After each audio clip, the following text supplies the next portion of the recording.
Hello, everyone, and welcome back to Last Best Hope for Conversation, your Babylon 5 podcast. We've been stuck in the CNC doing a computer upgrade. We now have a shiny new console. It's a much better GUI interface for the people that are working the late shift.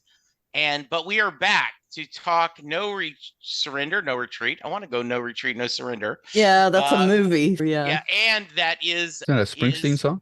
That is a Springsteen song. Oh, okay. In fact, we'll go off on tangents right away. First off, that's Karen. Hello. This is Lou. Hello.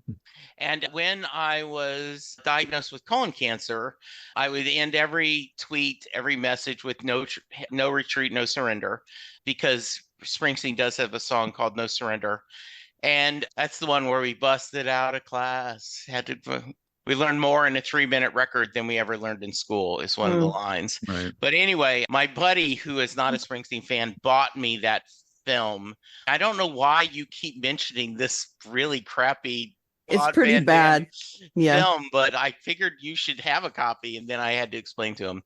No, we are talking season 4, episode 15 of Babylon 5. And I think the first thing I have to say is we trust Ivanova, trust yourself. Anyone else, shoot them. Mm-hmm. So now that we've got that out of the way. So the three of us are in like a Mexican standoff at each other. No, we trust ourselves. Okay, good. Trust this. Lou, quick thoughts. Interesting episode. The space battle stuff I find boring, but the politics of what was going on was interesting. Great scenes between G'Kar and Londo, which we haven't had for quite a while, which I enjoyed. And I'm intrigued as to where going to end up. Yeah. Okay. How about you, Karen? Yeah, I agree with Lou. I think it was compelling at the very least. I like that they've started this assault against Clark. I find that the two things we're going to talk about today, which is this episode of V for Vendetta, right? We're taking a break this week. Oh, we're not doing. Okay, yeah, so V for Vendetta is our next second project, though. They're so prescient right now. It's just weird to see that this was filmed in the 90s. And so, yeah, there's that. And I agree. I loved the stuff with G'Kar and Londo. I rooted there a little bit. We'll have to talk about that. And I'd like to see where we're going with join us or leave. Yeah. That'll be cool to see. Yeah, we'll kick off. We'll eat our dessert first and talk about G'Kar and Londo. Though I think overall this is a really good episode. There's not a lot of weakness in it. I think it definitely is an interesting, when I say standalone episode, it has a beginning and end plot, but it does carry the further narrative with some great guest stars that I think we'll talk about. And I am like you, Lou. It's not often, like, I don't enjoy watching space battles. When I'm watching the animated, whether it's Justice League or Young Justice or X-Men, the battle scenes are my least favorites. Right. In theory, I thought it was cool watching the ships. And I do remember young Jesse, 18-year-old Jesse, watching the first Star Wars, being amazed that you could do that. But since then, I've lost the sense of wonder. Yeah. All right. It's a difficult thing to pull off, to have such a big battle for a person to be personally invested in it. I think the best example I can think of are the Lord of the Rings movies, because we follow those characters and we see the battles from their viewpoint. But in these kind of battles, it's just a big special effects kind of third person overview of what's going on. You don't get into I don't think they went inside a cockpit once Maybe they they showed, did, but yeah, they couple little flashes, but characters that we didn't know. So we didn't know like how scared they were and things like that. That's the balancing act, and that takes time. And I understand that in a TV show that's very difficult to do when you've got like a 3 hour I did like movie that they kept it down to a minimum, though.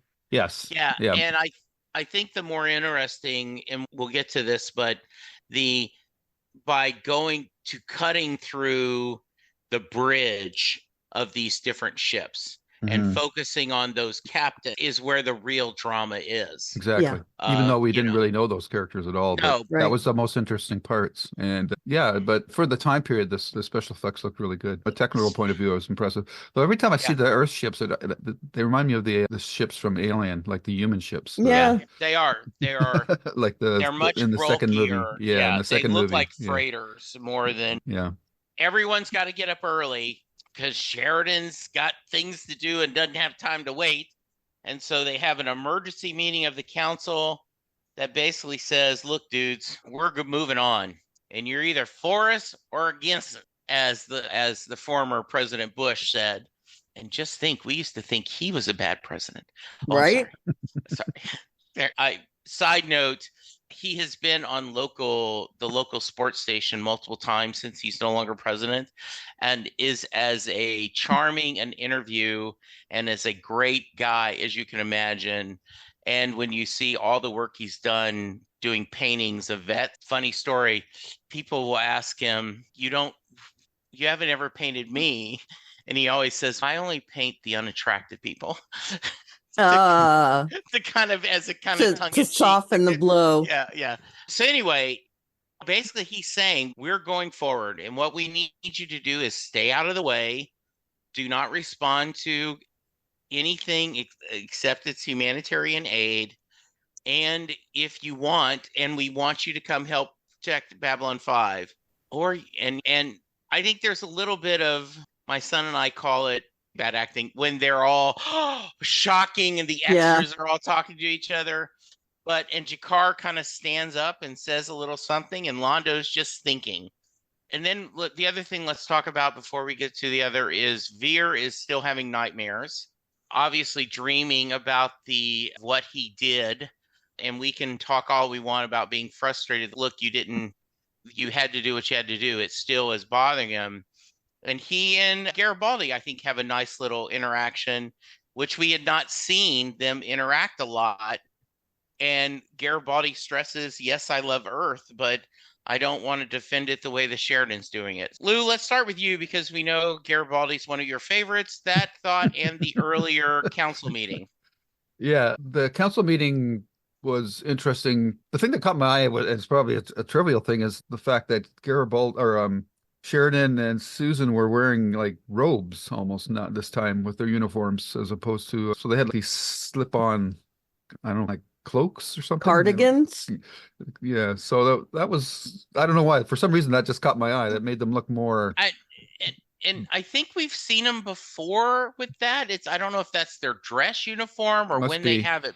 But yeah. Yeah. So it seemed much more and governmental. So I guess they were putting on the robes to signify that this was just more than a Babylon 5 policy meeting, so that they were doing something big here. So that caught my eye. And I'm curious how you two are feeling about Sheridan right now. He seems a little, we've noticed this stuff over the last couple of episodes. He's playing into the portrait that Garibaldi paints of him. I don't personally find him as likable this season as I have in previous seasons, and that's interesting. He's much more driven. He's become much more driven since he came back from Zahadum. His rebirth, he's been a much more driven person, which is interesting. I guess maybe he feels the clock ticking. I don't know. So just watching him each episode has become interesting, because whether the writing has been done that way to slant it to provide some validity to how Garibaldi's feeling about Sheridan, I don't know, or if Sheridan just feels the clock ticking because he's got 20 years of life left because of what happened to him. But there's a definite shift in his demeanor, and his drive to oust President Clark is becoming all-consuming. It's like his Ahab and Jonah the Whale, Moby Dick. So it's interesting storyline that they've been setting up for him. I'm curious to watch how that plays out. The Garibaldi scene just seemed to reinforce what I just said about Sheridan and what Garibaldi's been saying about him. I can't help but notice that Veer looks a lot thinner in this episode than he has in anything previously.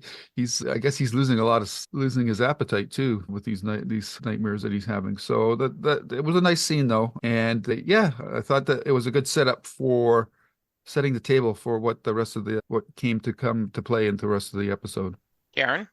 I felt like Sheridan was a tiny bit grating. I don't know if I'd go to the fact that he's obsessed with this. I think Londo has a line in this episode where he says, I was trying to do what was right for my people. And I think that's the mindset that John has, but there's this little creeping thing in there that it's almost like he feels more important in this thing than he really is. If that makes sense, does that make sense to you guys? It does a lot. Yeah. That he feels like he's going to be the one to save Earth. But then he does subvert that a little bit and say, I'll leave it in the hands of the voters. So it's one of those, a little bit of this and a little bit of that thing for me. I did say to myself, all right, he's got a bit of self-importance here. But again, he does put that on the down low later. I like that he has a personal connection with one of the commanders, Mackie. Was that his name? Yeah. I know it's an abbreviation of his last name. I think his last name is McDougal or something like that. Yeah. So yeah, I did think that. Now, on to what we're really talking about, which is Veer. I feel terrible for him because it's a trope that says, hey, I'll kill someone for you because killing someone changes you. And that recurs in a lot of different things. But in this case, I do think that it's changed him. And the fact that he has PTSD about killing the emperor, I find that sad. It saddens me because Veer has been up to this point a rather happy-go-lucky version of a Centauri person. He had some serious parts, obviously, but he's been fairly upbeat about things. And now he has a darkness, and that makes me sad.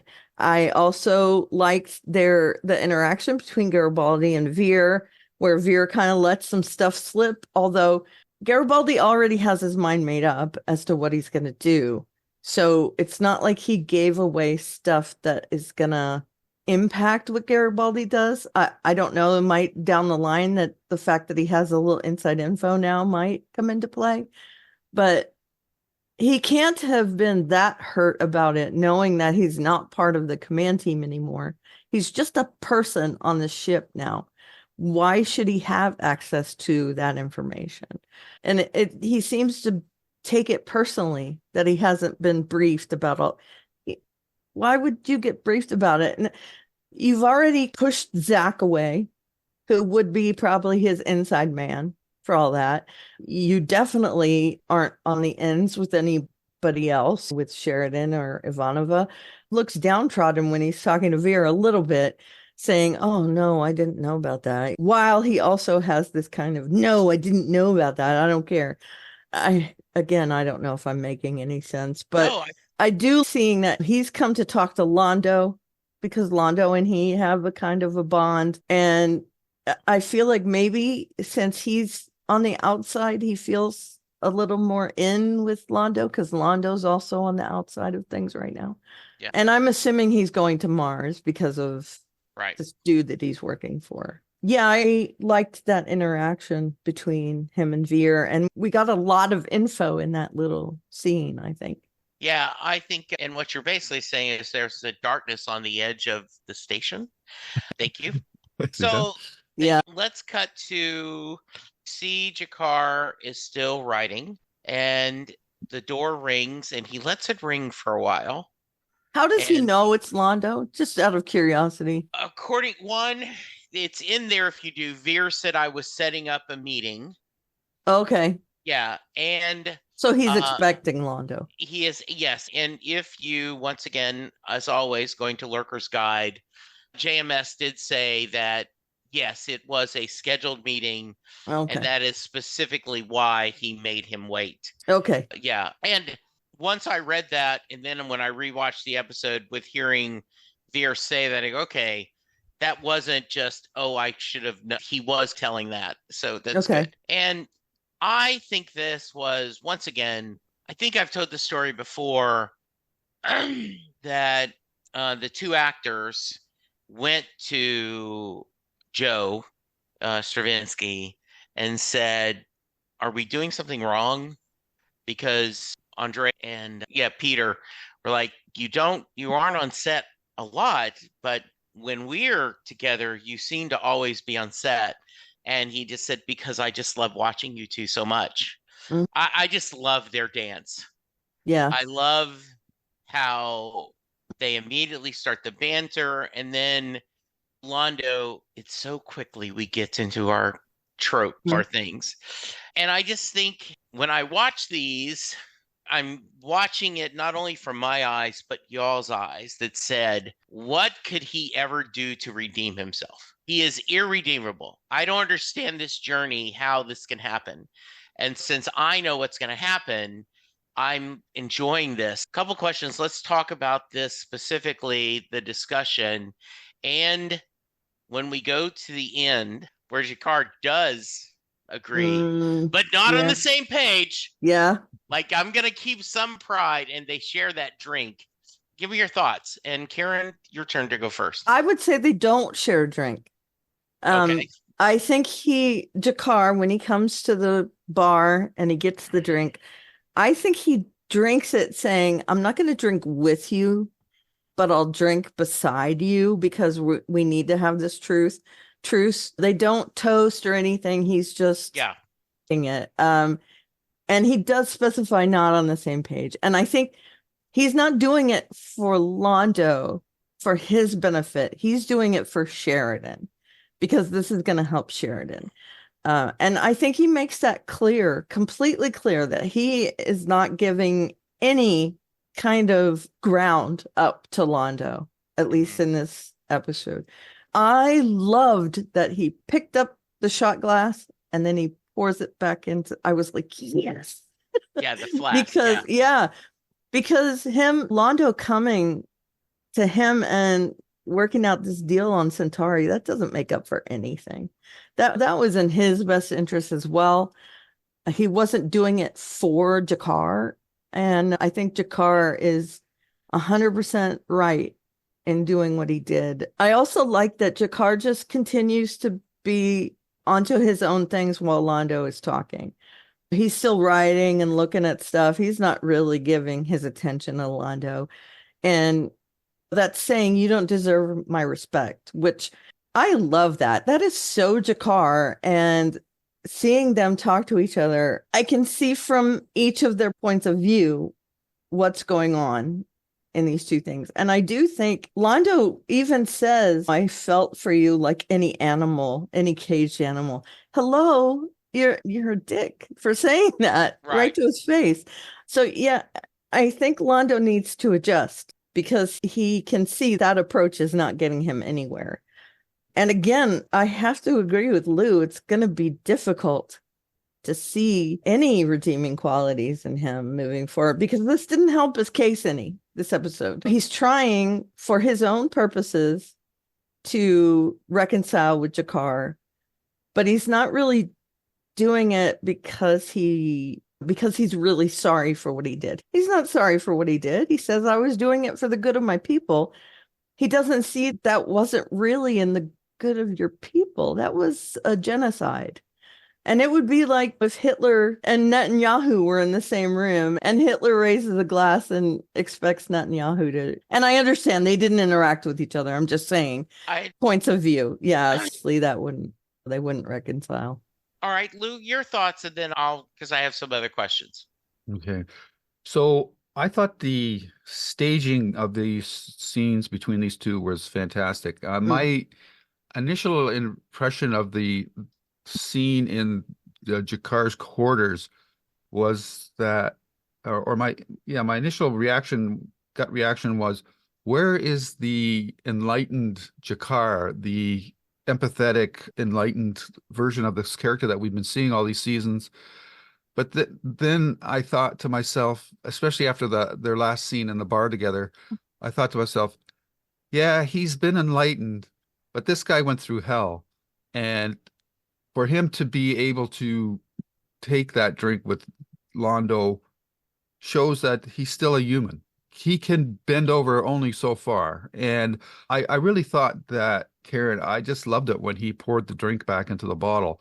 I thought that that was just well done. And the really interesting thing about the scene in G'Kar's quarters was, while Londo was making his speech, the shot was always, for the most part, was on G'Kar, just reading his reactions and the way he would look at G'Kar or Londo and then look away, how he was keeping his emotional shields, I guess you could say, up.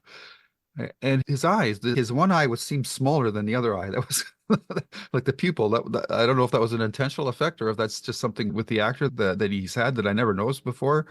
Because I know he's got that bionic eye or whatever you want to call it. But yeah, I just thought the staging on that was so well done. And then the scene in the bar, the symbology of G'Kar having that drink was twofold in that, no, he did not directly toast with Londo, but he did drink to the spirit of the proposed agreement that Londo had came up with. So I thought the staging of that shot glass, and for Londo to pick up that empty glass, that was enough for him to say that, yeah, he toasted me, even though G'Kar did not. I just thought that was beautifully staged. I think it's one of the best bits of inferred or subtle character motive actions that the show's done since its inception. So I was actually pretty blown away by how that was all staged. I just loved it.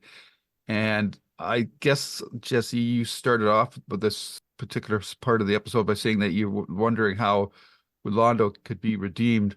I'm still not seeing how this redeems him in any way at all. Those things that he did still happened. It's the old argument that you get in Star Wars, where you have Anakin Skywalker killing all these Jedis, some of them kids, and just because he throws the Emperor down the shaft at the end of the Return of the Jedi, somehow he's redeemed. I just don't see that.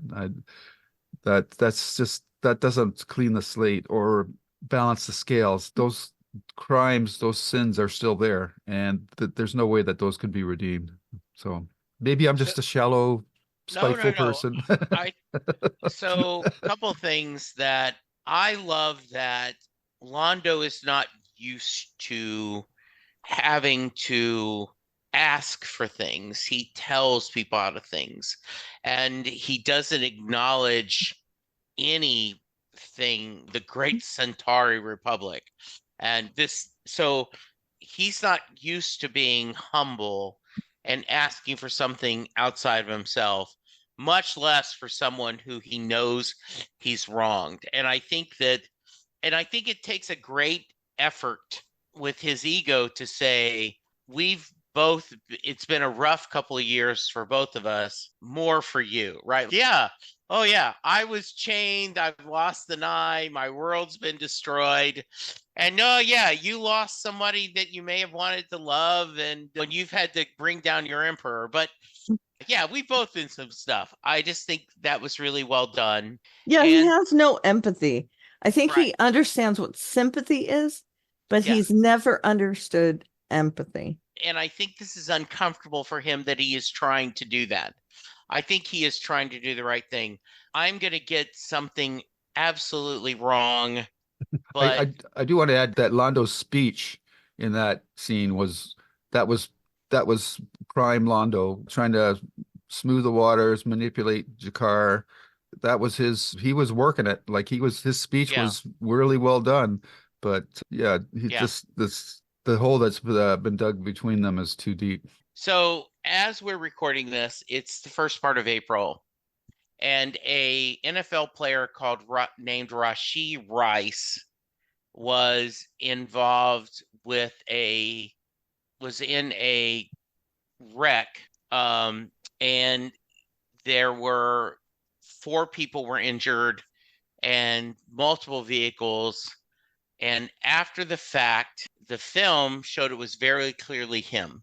And so the police have called into him, and he has, with meeting with the Dallas police, has said that he has told the police, absolutely, it was me driving the car. I take full responsibility.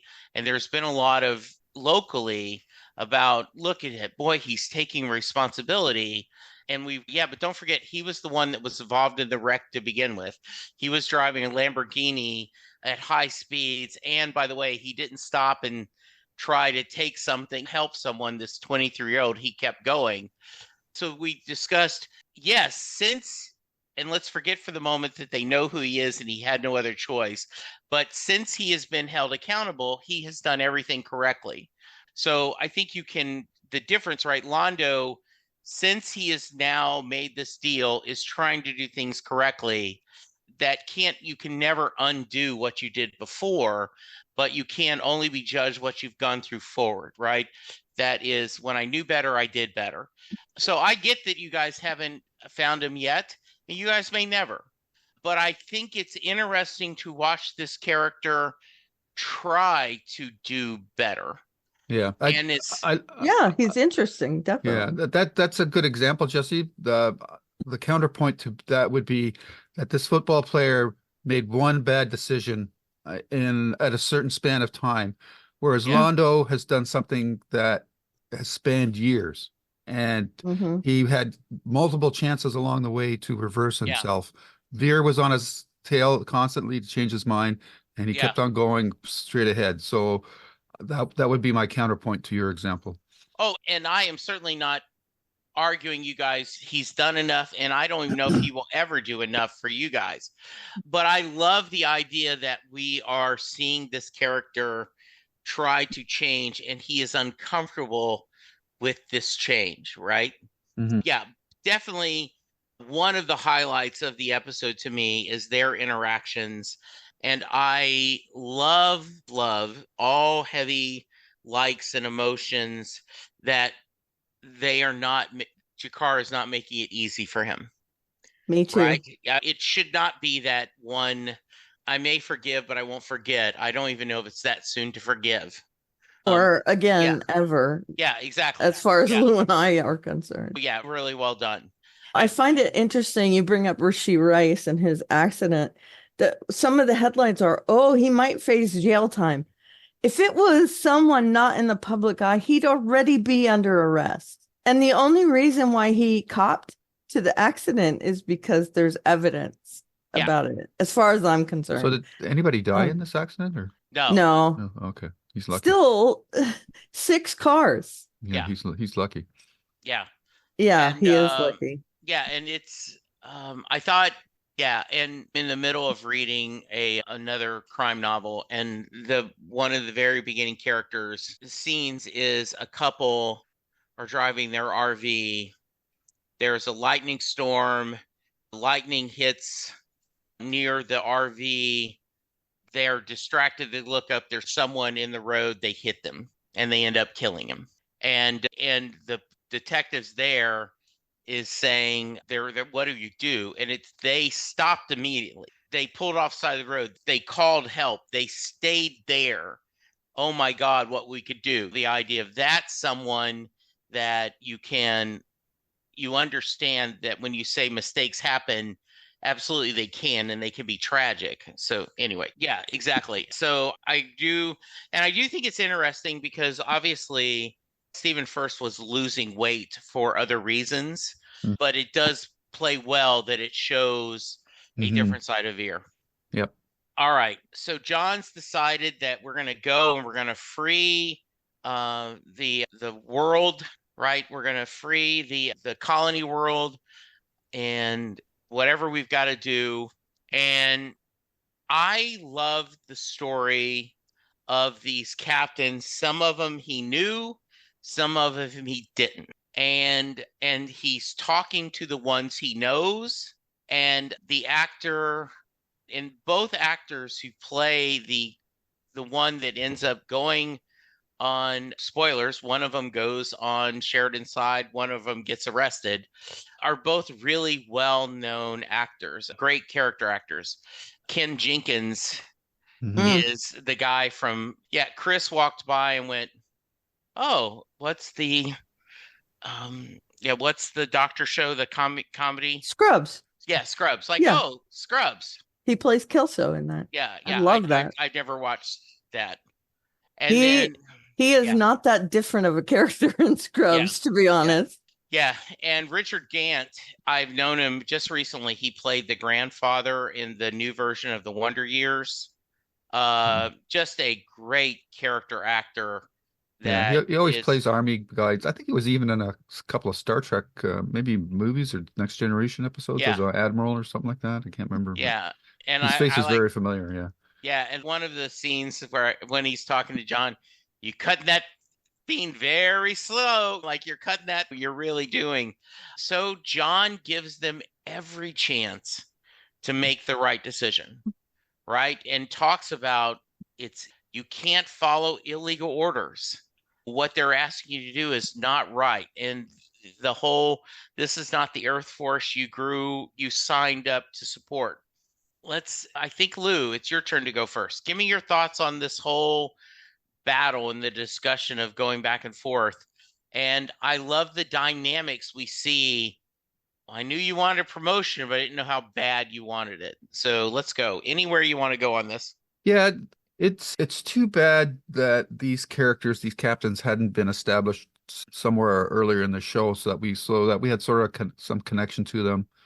I don't know how they could have done it in the series, but maybe I think we had one or two ships show up at Babylon 5 occasionally, but of course those characters never returned. But it would have been nice to see whether, I don't know, through some sort of communications or something, that Sheridan had kept in touch with some of these guys. He obviously should have known some of them, or even some of the lower ranking officers from some of these ships. But within the limited screen time that they had, I thought that, especially like the Mackey character or McDougan character, was pretty good at establishing that he had a former connection with Sheridan. So I thought that played as well as it could in the limited time that they invested in this episode. It's interesting that they were trying to find out which ships had not fired on civilians, because to me, the inference there would be that these guys were actually not in line with Clark's policies or whatever. And if they weren't, wouldn't they have been removed from command already? I thought that was a weird way to find out who was sympathetic to them. What I thought is, because they haven't been full battles yet, that they've been able to hang back, and they haven't explicitly refused to shoot, but they wait till one of the other ships there did shoot. Is what I picture their mind, right? I'm not deliberately disobeying an order. I'm just delaying and, don't need to now. Somebody else did the dirty work, which is chicken shit. Yeah. But also, the idea. The big takeaway for me was that each captain made their own decision, so that they didn't all go to support Sheridan.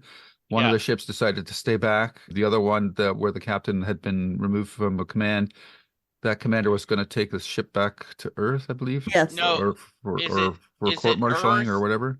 I thought it was somewhere else that wait to see. But she's retiring. Yeah, in other words, I'm taking my crew out of the way. Yeah. And we're going to, once all this dust settles out, we'll have to face the consequences of our crimes, whether they're war crimes or not, but we will not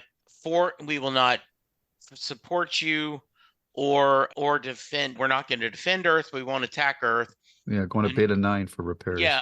Another one said, okay, we'll stay here at Proxima and we'll help protect and defend. Them. Yeah. So therefore we're out of the initial battle. And then two others go, we're going to join you, John. Mm-hmm. And we're going to go. I thought it would have been unrealistic if everyone said, let's get on the bandwagon. So I thought that was really well done. Yeah.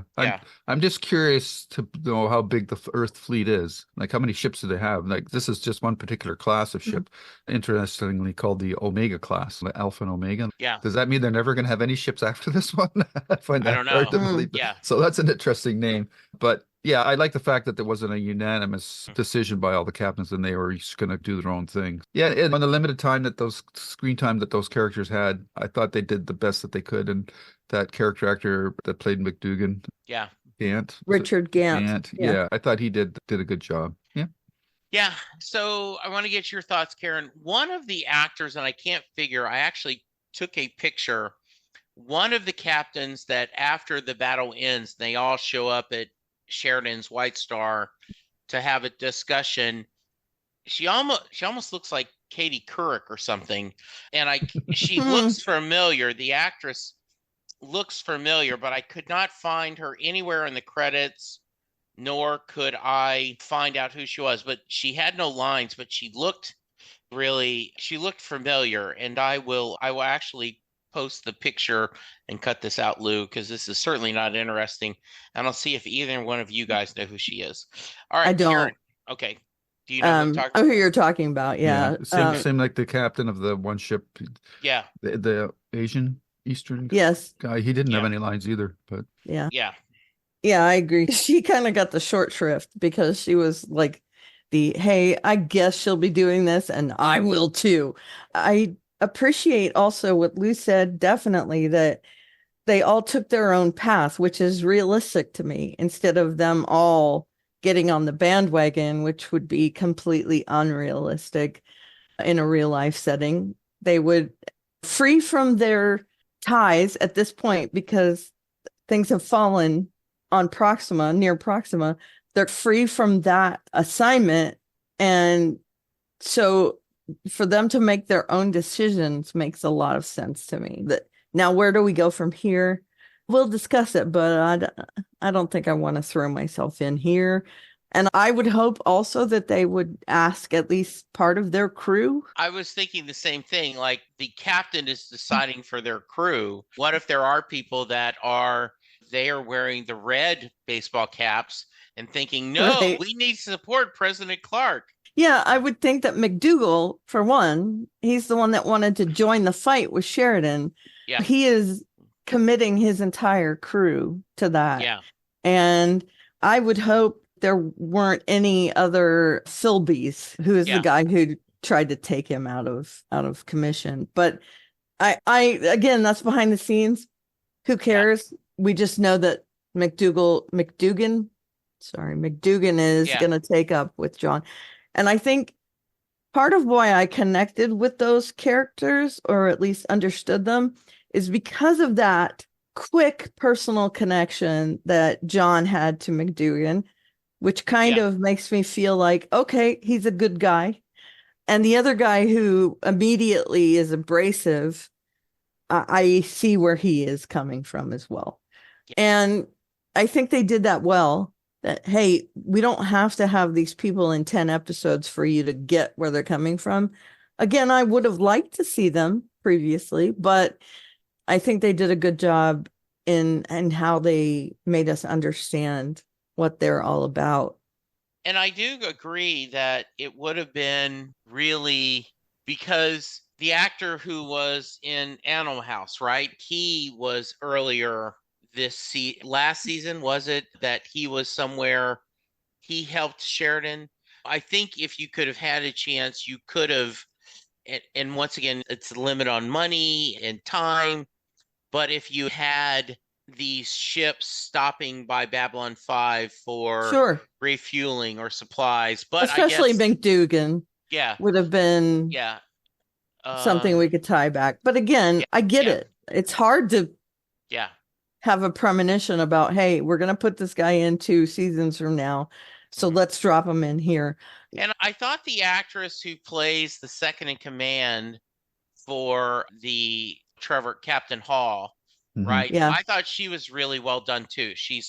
Look, I wasn't going to let him do this, but that doesn't mean I'm ready to just betray throw my in oath and everything. Right. So I thought, and they showed that from the beginning. Yeah. That she was following her captain until she realized, I can't go any further following this captain.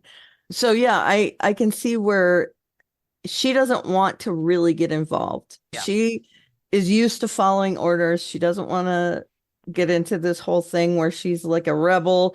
And so she's going to just peace out or neutral out, not peace out. Yeah, I thought that they were well done. And we've talked about the battles before.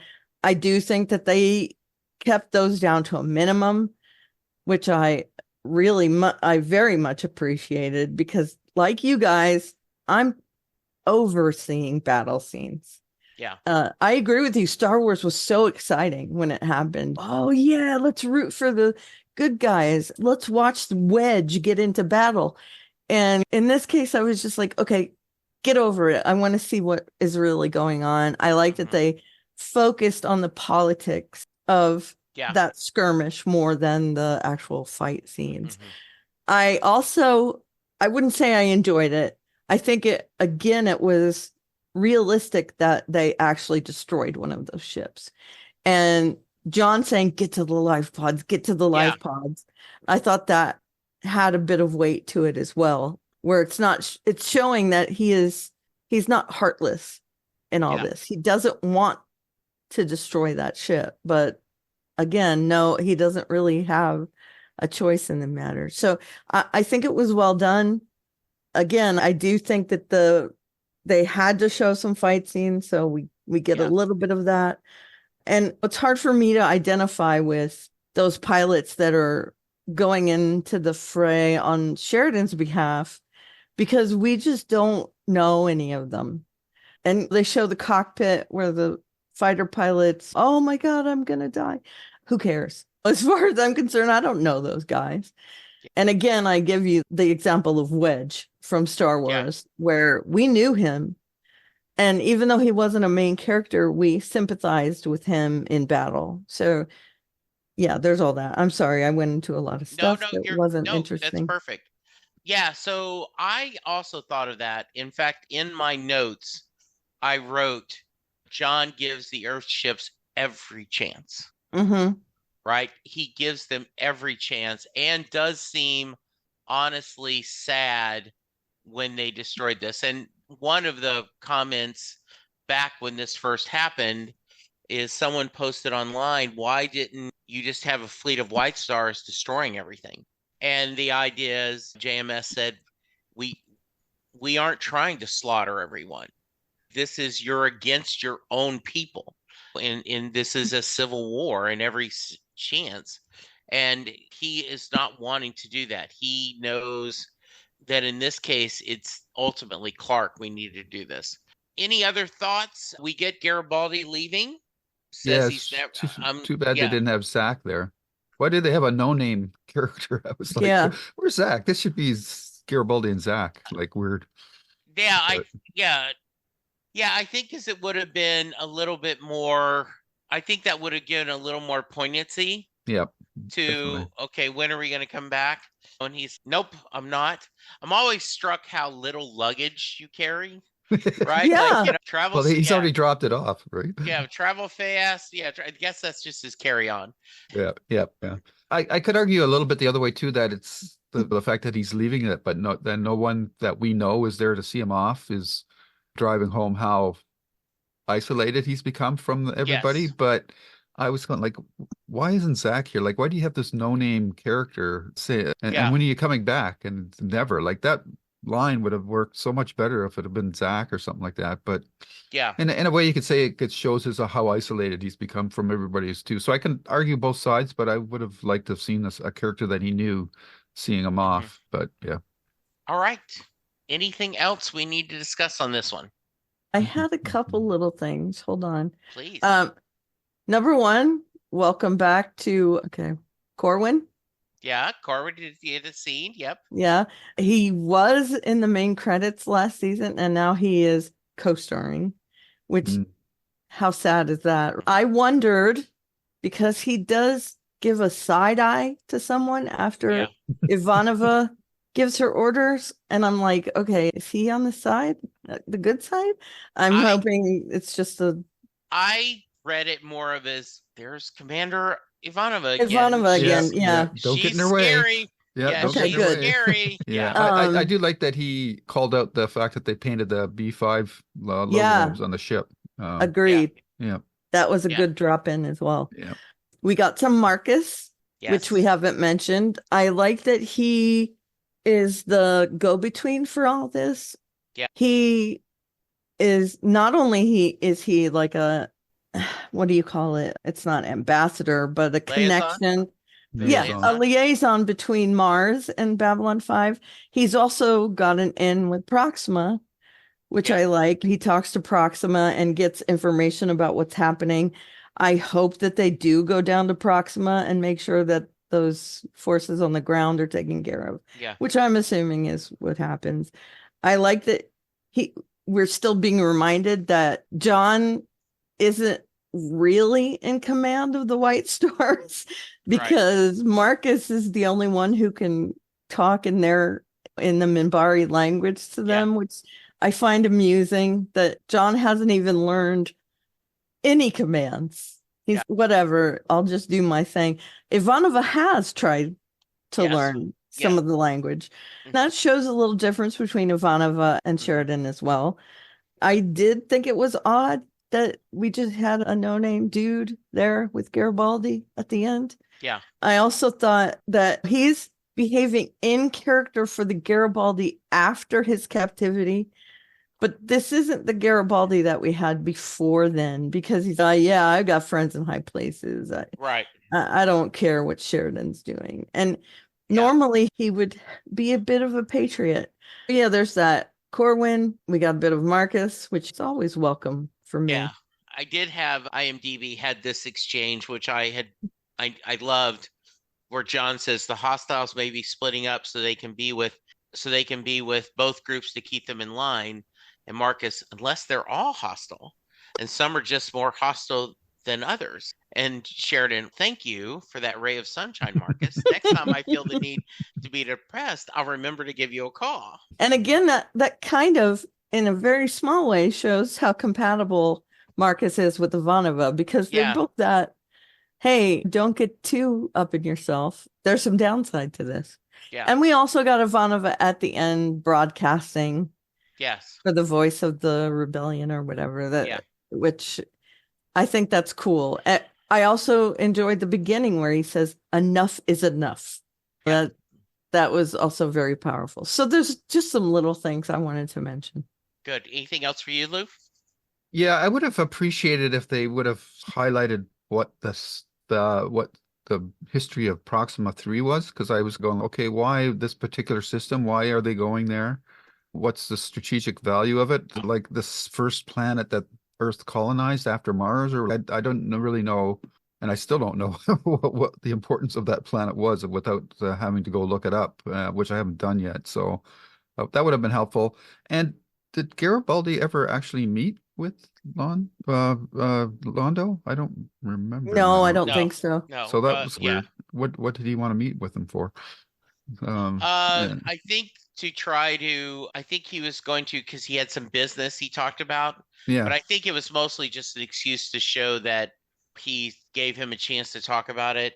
I do think I agree that I love this show so much, so it's hard to Monday morning quarterbacking.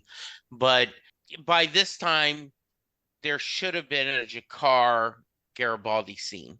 Mm-hmm. Right? Garibaldi got attacked we did have that where, and maybe Garibaldi's still guilty over this. I don't know, but it seems like it would have been a nice scene to go to G'Kar and say, I'm leaving and I don't know and I'm planning never to return. And once again, you looked for me when no one else did. We have been friends and everything. That would have been a good scene to have Garibaldi and G'Kar at the end. Yeah. And I do think the Londo drinking scene reminds us of when Garibaldi has a drink with him, when he says, I was able to help, and Londo knows he's not going to have many friends left. He is starting to feel the weight. I believe that was in season 3, where he and Garibaldi have a drink. If they're not necessarily friends, they are. Yeah, I really love this episode, but I do agree.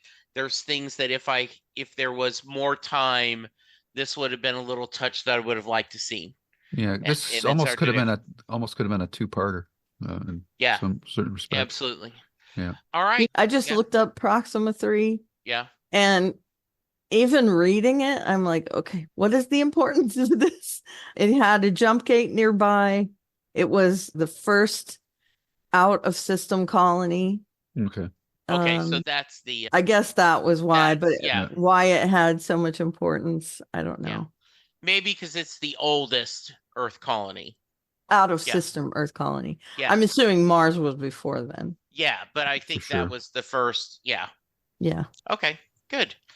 Ratings, Karen? I'm going to give it 8 shot glasses. I'm sorry. That's okay. Next time you go first. No, that's fair game. That's fair game. I just thought. Lou, how about you? Ooh, I should always have a backup, but yeah. All right, I'm gonna give it 8. The needs of the many outweigh the needs of the few. Nice. So I like it a little more than you guys. So I'm going to give this a 9 out of 10.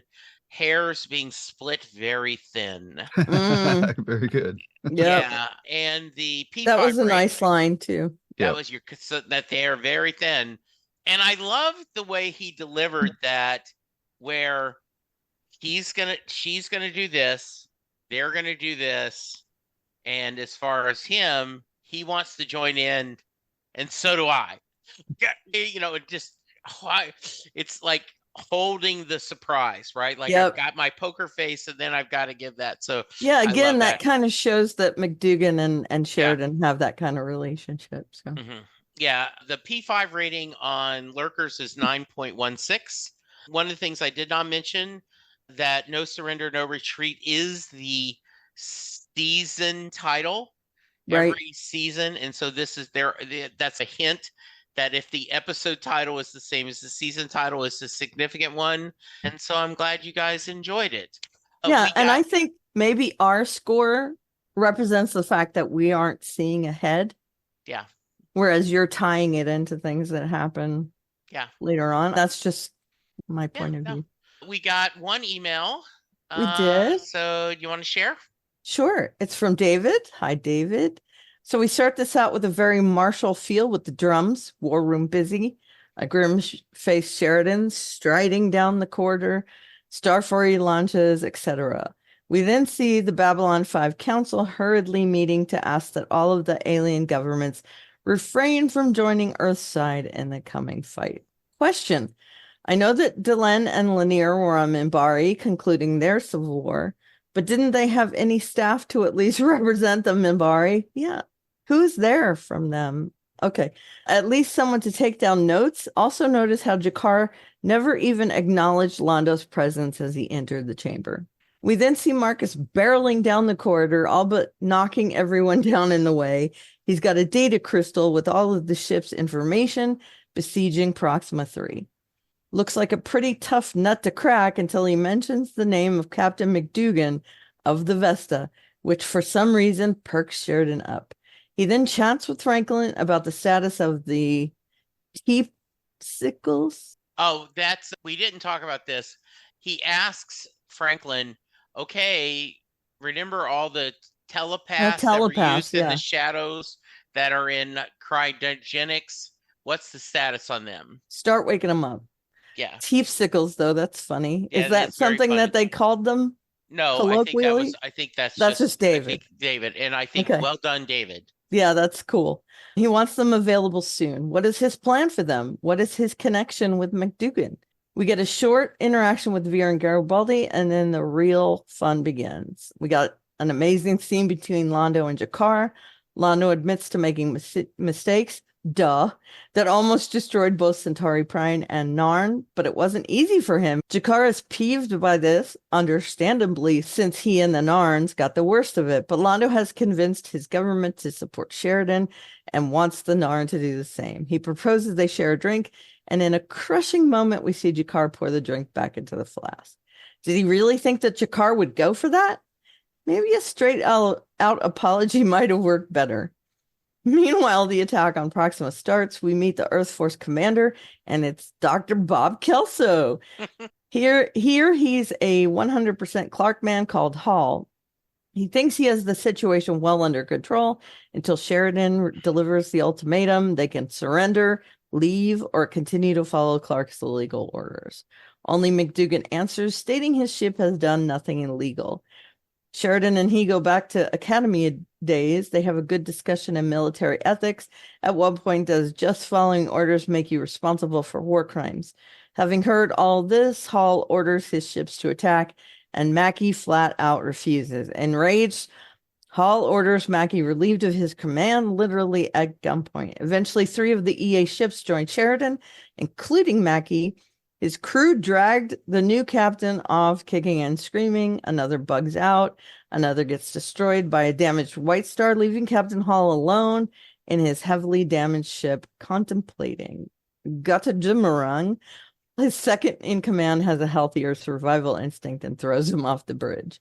Sheridan meets with the remaining captains. After a bit more discussion about military ethics, he gets informed by Mackie that 2 ships would join him, a third would stay at Proxima, and Hall's ship would go for repairs with him under arrest.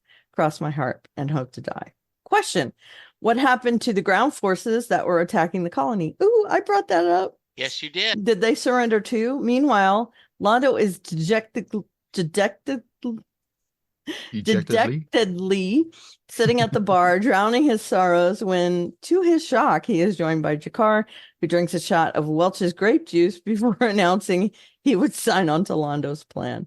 Just not on the same page. Dumbfounded by this change, Londo quickly agrees, contemplating the shot glass. Have we seen the start of redemption for Londo? Question mark.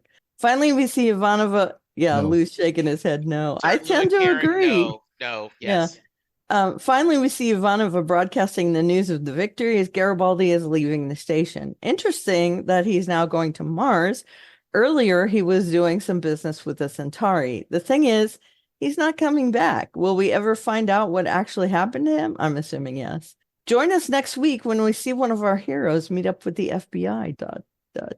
Till then, and that's David. One thing did it cross your mind, Lou, that there was a reason for Londo picking up G'Kar's glass? And in my head, I'm like, is he going to dust that for Prince? No.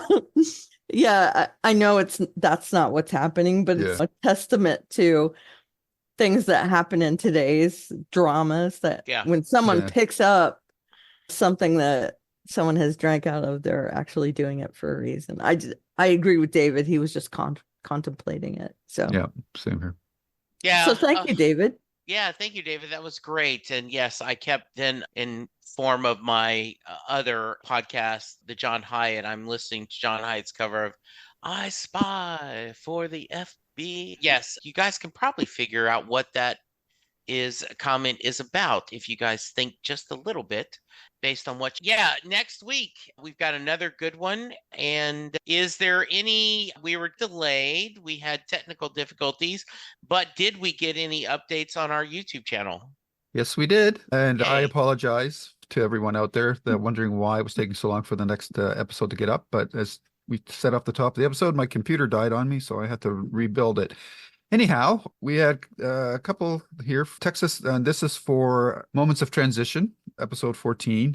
And Texas Shock says, there was something I forgot to mention in my email. Edgar's calling at odd hours in the morning is a total power play. And we all mentioned that about him calling Garibaldi at off hours, Babylon 5 time. Then we get a couple of comments from Iffy, and they're all centered around our interpretations of particular moments. He says that Sheridan is not indifferent to the casualty of wars, but he had to be completely determined to go against the Shadows and the Vorlons and then Earth. He doesn't get people killed unnecessarily or recklessly. He knows there's going to be a cost, and he's personally paying a price too. And I totally agree with that. And unfortunately, sometimes in the course of conversation, coffee cooler conversations like we're having here, you might overstate a point or incorrectly phrase what you're actually meaning, but That's the risk of doing something live, not scripted. So I totally agree with your read on that. Iffy or Ifly, I guess. I fly. I don't know what that is. I just call you Iffy. Sorry, if no offense. Which is because we're just doing this live. Yeah. I totally agree with your point there, though. We probably overstated, and this episode that we just watched perfectly illustrates that. Yes, he's not indifferent to the cost of war. But it always bugs me that it's always the innocents that pay for other people's plans and that. Then he also mentions a thing about I don't care who they are, or he says he doesn't say I don't care who they are. In contrary, he says if they defect, fine. If they persist on war crimes, just following orders, they get what they get. And again, totally agree with that point. And again, I'll just go back to the previous remark that I made that sometimes we overstate things, and that's just how that plays out. And then talks about the Starfire and that he thought that the cinematography was clear, that the intensity increases with time. We see the hole being opened up more and the light being more and more bright. Naroon died the moment when the hole was opened completely, so you can basically stand from the beginning until almost the end without dying, being slowly cooked and given a great tan. We see Delenn have afterwards. And Shakiri was just a wimp. And I don't think that we disagree. I don't think we No, disagree we didn't with disagree with that. I think he's just chiming in. I agree. We might have Yeah. made it sound like we didn't get how that was being portrayed, but yeah, but it's good to clarify it. I agree with that. And again, if we gave you the impression otherwise, that we thought otherwise about how that was played out, I apologize for that. And if he says something about it's not about knowledge, having degrees suggests you were in an institution for 2 or 4 years and can meet deadlines, follow the rules, do as you're told. And I'm sorry, I'm not quite sure what he's referring to in that particular instance. I'm trying to think about who's flaunting their degree. Oh, was it the scientists? Were we talking about? We were talking about we were discussing the Wienermobile and how you had to do. I don't remember how we got onto that topic, but we did. Mm-hmm. Yes. Yeah. Having to have a degree for something that you don't need a degree for. Yeah. Right. Yeah. Okay. And I do think it's iFly. He does have some airplanes on his page. So okay. Let us know if iFly. Let us know what it is, please. Yeah. Yes. So that we can credit you correctly. iFly FSX. iFly FSX. Okay. All right. We'll find out. Yeah, what the FSX means. He'll let us know. Yep. Good. And that's it. Thanks everyone for the comments and keeping us honest. Yeah, definitely. If someone wants to reach you, Lou, how can they? They can obviously from this YouTube channel, Lou's Reviews, where we post our Babylon 5 podcast thoughts. Also have our JKL Media podcast, where we just did Barbie, and our next one is going to be V for Vendetta. How's that for two different movies? And we've also done things like Station 11, Devs, and other great series like that. Usually we do one-offs. Occasionally we've done movies, books. We actually did one on the We Are the World documentary that's on Netflix, so you can check that all out, as well as my Stephen King and writer interviews. And on YouTube, I'm at Lou W. Sitzma, SYTS. On Twitter? On Twitter. Yeah, SYTSMA. That's okay. And Karen, how about you? I'm at Eleveria many places. So if you see Eleveria, it's probably me, Aleveria. I also have a blog, and the landing page might be of interest. That's aliesstuff.com. And I am at Jesse Jackson DFW on Twitter, aka X. You can hear me talk music on Set Lusting Bruce. As I talked about last time, just interviewed Don McLean, which was pretty much a joy. That was a lot of fun. Awesome. Have a couple of other fun episodes coming up. And then did you say at the end of the interview, did you say bye-bye to him? I did not. Okay, sorry. Yeah, but he did answer the Mary question, which I was very happy. Oh. Yeah. One of the things that I don't talk a lot about is my Perfectly Good podcast, where Sylvan Groth and I are going through every John Hyatt song in alphabetical order. And the reason I'm bringing it up this time is he did a song called Georgia Ray, which was about his youngest daughter. Nancy, his wife, had a son. John had Lily Hyatt, who is a musician in her own right, from his second marriage. And then when he and Nancy got married, they had Georgia Ray together. The song is about that. And that comes out as we're recording this tomorrow, April 8th.